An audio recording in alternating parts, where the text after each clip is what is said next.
Hi friends, நான் Nifty 50 இண்டெக்ஸோட weekly chart தான் எடுத்திருக்கேன். நிஃப்டி வந்து எங்கே ட்ரேட் ஆகிட்டுருக்குன்னு பார்த்தீங்கன்னா 21,238 ட்ரேட் ஆகிட்டுருக்கு. இந்த கரெக்ஷன் வந்து ஷார்ட் டேர்முக்காக இருக்கும்போது எங்கே வந்து சப்போர்ட் எடுக்கிறதுக்கு நிஃப்டி வாய்ப்பு இருக்குது. அதுவே வந்து கரெக்ஷன் வந்து ஒரு லாங் டேர்முக்கு இருக்கும்போது எங்கே வந்து சப்போர்ட் பாயிண்ட் இருக்குது அப்படிங்கிறத தான் இதில் நம்ம பார்க்க போகிறோம். ஃபஸ்ட்டு வந்து எங்கே வந்து ஷார்ட் டேர்மாக சப்போர்ட் எடுக்கிறதுக்கு வாய்ப்பு இருக்குது அப்படிங்கிறத பார்த்துடலாம். பார்த்தீங்கன்னா ஜூன் 2022 இருக்கிற லோவுக்கும் ஜான் 2024 இருக்கிற ஹைக்கும் நான் ஃபிப்னாச்சி பண்ணி பார்க்குறேன். அப்போ வந்து ஃபஸ்ட்டு சப்போர்ட்டாக, அதாவது ஷார்ட் டேர்மாக எங்கே இருக்குதுன்னு பார்த்தீங்கன்னா 20,486 இருக்குது. இந்த இடத்துல வந்து சப்போர்ட் எடுத்துக்கிறதுக்கு வாய்ப்பு இருக்குது. அதாவது புல் ரன்னாக இருக்கும்போது இல்லை இதையும் பிரேக் பண்ணிடுச்சுன்னா இங்கே ஒரு சப்போர்ட் இருக்குது. அதாவது கேப் இருக்குது பார்த்தீங்கன்னா, அந்த கேப்பை ஃபில் பண்ணிவிட்டு இது ரெக்கவர் ஆகிறதுக்கு வாய்ப்பு இருக்குது. இந்த கேப்பை வந்து எங்கே இருக்குதுன்னு பார்த்தீங்கன்னா 20,300 இருக்குது. அதுவும் இல்லாமல் இந்த இடத்துல ஒரு ரெசிஸ்டன்ஸாகவும் இருக்குது. செப்டம்பர் 2023 அங்கே வந்து ரெசிஸ்டன்ஸ் எங்கே இருக்குதுன்னு பார்த்தீங்கன்னா அரௌண்ட் 200. ஸோ நம்ம ஒரு 250லேருந்து 300க்குள்ளார இந்த ரேஞ்சுக்குள்ளார வந்துட்டு ரெக்கவர் ஆகிறதுக்கு வாய்ப்பு இருக்குது ஷார்ட் டேர்மாக பார்க்கும்போது.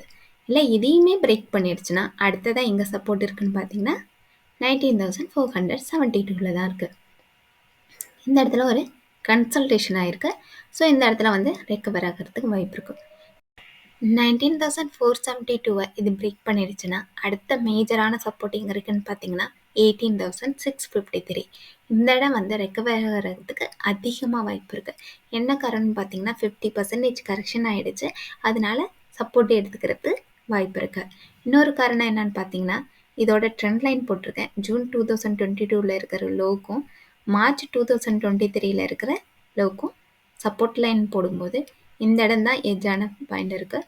ஸோ இந்த இடம் வந்துச்சுன்னா அதாவது 18,653 தான் ட்ரெண்ட் லைன் இருக்குது. இதை பிரேக் பண்ணிடுச்சுன்னா வேறு ட்ரெண்ட் லைன் ஃபார்ம் ஆகிறதுக்கு வாய்ப்பு இருக்குது. இன்னொரு காரணம் என்னென்னு பார்த்தீங்கன்னா இந்த இடத்துல 100 EMA இருக்குது. ஸோ 100 EMAலையும் டச் பண்ணிவிட்டு இதை ரெக்கவர் ஆகிறதுக்கு வாய்ப்பு இருக்குது. இன்னொரு மேஜரான ரீசன் என்னன்னு பார்த்தீங்கன்னா அக்டோபர் 2021 இருக்கிற ரெசிஸ்டன்ஸையும் இது சப்போர்ட்டாக எடுக்கிறதுக்கு வாய்ப்பு இருக்குது. இந்த இடத்துல ஒரு 2 ரெசிஸ்டன்ஸ் பாயிண்ட் இருக்குது. அதனால் இது கண்டிப்பாக இந்த இடத்துல வந்து ரெக்கவர் ஆகிறதுக்கு வாய்ப்பு இருக்குது.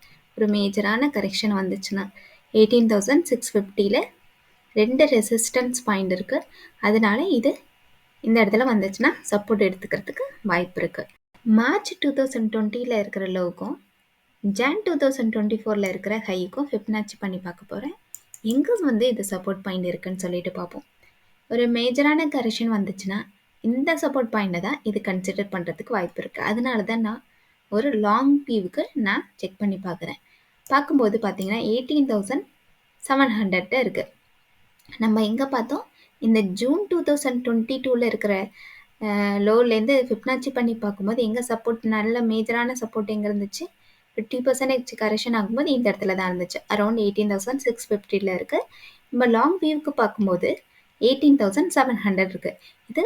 இது ஒரு நல்ல ஸ்ட்ராங்கான சப்போர்ட் பாயிண்டாக லாங் வியூவுக்கு பார்க்கும்போது இது வந்து நல்ல ஸ்ட்ராங்கான சப்போர்ட் பாயிண்டாக நம்ம பார்க்கலாம். ஒருவேளை வந்து 18,700யுமே இது பிரேக் பண்ணிடுச்சுன்னா அடுத்த சப்போர்ட் எங்கே இருக்குன்னு பார்த்தீங்கன்னா 16,560 கிட்ட தான் இருக்குது. இந்த இடம் வந்துச்சுன்னா சப்போர்ட் எடுக்கிறதுக்கும் அதிக வாய்ப்பு இருக்குது. இன்னொரு காரணம் என்னன்னு பார்த்தீங்கன்னா இந்த இடத்துல 200 EM இருக்குது. அதனால இந்த இடம் வந்துச்சுன்னா சப்போர்ட் எடுக்கிறதுக்கு அதிகமாக வாய்ப்பு இருக்குது. இதெல்லாம் பார்த்தீங்கன்னா ஒரு மேஜரான கரெக்ஷன் வந்தால் மட்டும்தான். இல்லைன்னா இந்த இடம் வந்துட்டே இதை ரெக்கவர் ஆகிறதுக்கு, அதாவது 18,700 வந்துட்டு ரெக்கவர் ஆகிறதுக்கு அதிகமாக வாய்ப்பு இருக்குது. ஒரு மேஜரான கரெக்ஷன் வரும்போது தான் இது 200 EM வரைக்கும் ரீச் ஆகிறதுக்கு வாய்ப்பு இருக்குது. RSI எங்கே இருக்குன்னு பார்த்தீங்கன்னா 63 கிட்ட இருக்குது. 60க்கு மேலே இருந்தாவே நம்ம புல்லிஷில் தான் இருக்குன்னு சொல்லுவோம். இப்போ வந்து இது புல்லிஷில் தான் சிக்னல் காமிக்குது. இதுக்கு கீழே போணுச்சுன்னா 60க்கு கீழே போணுச்சுன்னா ஒரு கன்சல்டேஷன் கரெக்ஷன் வரதுக்கு வாய்ப்பு இருக்குது. நம்ம டே வைஸ் பார்க்கும்போது RSI எங்கே இருக்குன்னு பார்ப்போம். டே வைஸ் பார்க்கும்போது 44 கிட்ட இருக்குது. இப்போ ஒரு கன்சல்டேஷனில் இருக்கிறதா காமிக்குது. பார்த்தீங்கன்னா தெரியும், டிசம்பர் 2023லேருந்து டில் த டேட் வரைக்கும் ஒரே ரேஞ்சுக்குள்ளார தான் இது ட்ரேட் ஆகிட்டுருக்கு. உங்களுக்கு இந்த வீடியோ பிடிச்சிருந்துச்சுன்னா லைக் பண்ணுங்கள், சப்ஸ்கிரைப் பண்ணுங்கள். இந்த வீடியோ பார்த்தீங்கன்னா எஜுகேஷன் பர்பஸ்க்காக தான். நீங்கள் ஃபர்தராக இன்வெஸ்ட்மெண்ட் பண்ணணும்னு நினச்சிங்கன்னா உங்களுடைய ஃபினான்சியல் அட்வைசரை கன்சல்ட் பண்ணிக்கிட்டு பை பண்ணுங்க, செல் பண்ணுங்க. Thank you.